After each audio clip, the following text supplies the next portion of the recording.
EF0 tornado touchdown last night just outside of the 21 Alive viewing area. This crossed from Miami County into Fulton County, and Akron is kind of where that touchdown seemed to have kind of the most prominent impact here.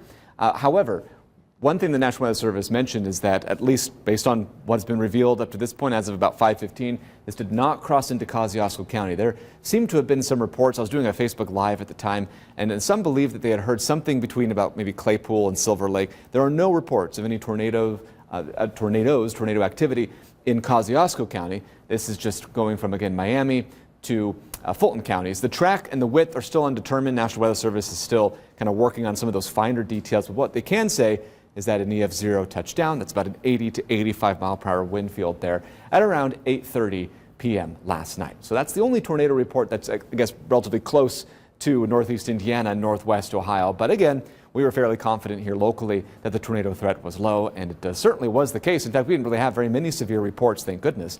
A satellite and radar shows that that dynamic weather system is now off to our east, bringing with it some of that snow as well. Saw some snowflakes for the first day of spring.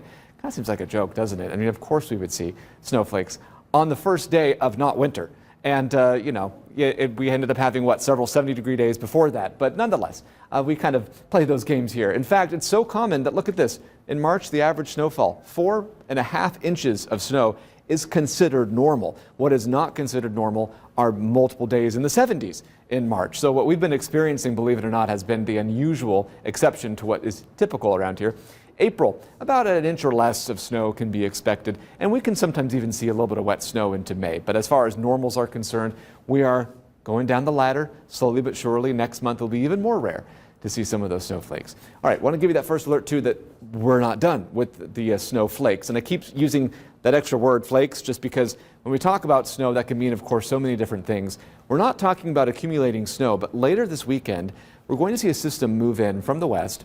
But as it's moving in, temperatures will likely be in the upper 20s to low 30s locally.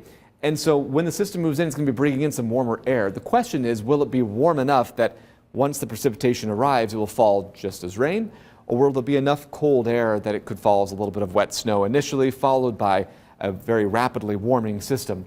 Right now, we're kind of leaning on the edge of a warmer system with maybe less of a snow chance. We'll have to reevaluate this over the coming hours and days. But right now, it appears that this system could bring in maybe a bit of cold rain and then warm up by Sunday evening. We should actually see temperatures largely into the mid to upper 40s. So it'll warm up pretty quickly. Wind gusts, that's the other part of the story here. Wind gusts between about 20 and 30 miles per hour tomorrow afternoon. We'll see a brief break Saturday early morning, but then by the afternoon, right around 30 miles per hour again. And then Sunday with that system, bringing in some cold rain.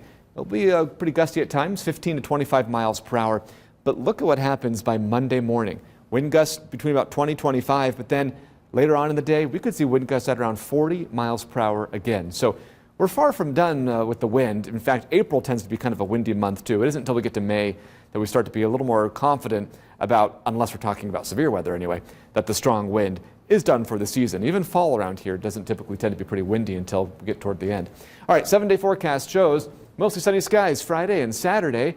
Temperatures cooling quite a bit, though, by almost 10 degrees between Friday and Saturday, so another chilly one.